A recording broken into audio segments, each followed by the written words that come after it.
Gethsemane. Last supper முடிச்சதுக்கு அப்புறம் நம்முடைய ஆண்டவராகிய இயேசு கிறிஸ்து அவரோட கூட அவருடைய சீஷர்கள் பேதுரு, யாக்கோபு, யோவான் அவரோட கூட கூட்டிக் கொண்டு கெத்ரோன் அப்படின்ற ஆற்றங்கரைக்கு பக்கத்துல இருக்கக்கூடிய கெத்செமனே தோட்டத்துக்கு வராங்க.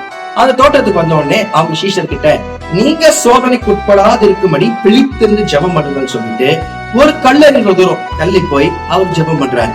பிதாவே, இந்த பாத்திரம் என்னை விட்டு நீங்க கூடுமானால் நீங்கட்டும், ஆயினும் என் சித்தம் அல்ல உம்முடைய சித்தமே ஆக கடவுது அப்படின்னு சொல்லி ஜெபம் பண்ணாரு. அவர் அப்படி ஜெபிக்கும் பொழுது அவருடைய வேர்வை ரத்த துளிகளாக வெளியே வந்தது அப்படின்ட்டு வேதத்துல வாசிக்கிறோம். இந்த வேர்வை ரத்த துளிகளா வெளியே வர்றது அப்படின்றது நான் ஒரு ஆர்டிக்கல்ல படிக்கும் பொழுது இது மெடிக்கலா ஹீமோட்டோட்ரோசிஸ் அப்படின்னு சொல்லக்கூடிய ஒரு ரேர் கண்டிஷனா இருக்கலாம் அப்படின்னு சொல்றாங்க. ஹீமோட்டோட்ரோசிஸ் அப்படின்னா ஒரு மனுஷனுக்கு எப்போ அதிகமான மன அழுத்தம், பாரம், ஸ்ட்ரெஸ் வருதோ அப்போ அவங்களுடைய பிளட் வெசல்ஸ் ரப்சர் ஆகி அவங்களுடைய வேர்வையா ரத்தம் வெளியே வரும் அப்படின்ட்டு சொல்றாங்க.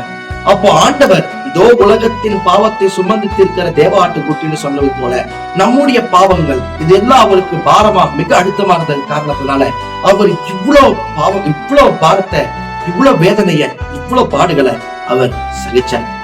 அவர் ஜெபம் பண்ணி எழுந்து வெளியே வந்து பார்க்கும்போது அவருடைய சீஷர்கள் உறங்கி கொண்டு இருந்தாங்க. அப்பதான் அவர் கேட்டாரு, 1 மணி நேரமாவது நீங்க விழித்திருந்து ஜெபம் பண்ண முடியாதா அப்படின்னு சொல்லி. இன்னைக்கு நம்முடைய வாழ்க்கையில நாம எப்படி இருக்கிறோம்? நாம அனுதினம் ஜெபிக்கிறோமா? ஆண்டவரோட நேரத்தை செலவிடுறோமா? நாம அவர் பட்ட பாடுகளையும் வேதனைகளையும் அனுதினமும் சிந்தித்து தியானித்து இன்னும் அவரோட கிட்டி சேர்க்கிறோமா அப்படின்றத சிந்தித்து பார்ப்போம். மீட்பை பெற்றிடாமல் ஆத்மம் நஷ்டமடைந்தார்.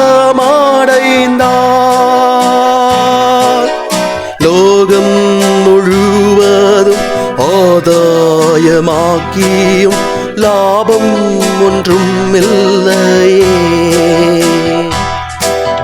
சிலுவை சுமந்த உருவம், சிந்தின ரத்தம் புரண்டோடியே நதி போலவே பாய்கின்றதே. நம்பி இயேசு அண்டை வா,